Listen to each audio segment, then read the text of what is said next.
How to pay with cash or card in Uber. Hey everybody, welcome back to our channel. In today's video, we'll be guiding you through the process.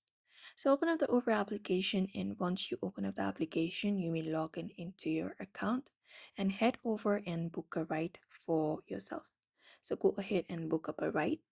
And once you book up a ride, and once the driver accepts the requests and everything, you'll be finding a section where you can add payment. So just go to that section, or you can even add up a payment method beforehand. For that, look out for account option in the bottom right corner. And from there, navigate to the wallet section, tap on it.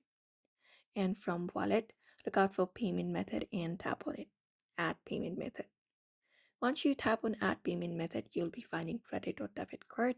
Apart from that, if you're looking for cash, all of the countries do not have that application. So in many countries, Uber allows riders to pay with either cash or card, but the specific options, however, they can vary for a reason. So if you find that option, if you find a card option, you can look out for credit card or debit card, tap on it. And then there, just go ahead and provide in the details, card number, expiration date, CVV, and everything. Similarly, if there is a cash option, which should look like this, look out for cash option, and once you select it, you will pay the driver directly in the cash at the end of the trip, and the fare will be displayed in the local currency, and you must pay the displayed amount to the driver. Some services may have time restrictions for cash trips, such as between 6 a.m. and 10 p.m. Just go ahead and look out for the terms and everything, and that is how you basically pay with cash versus card in Uber, although it may vary by country or not. And that's it.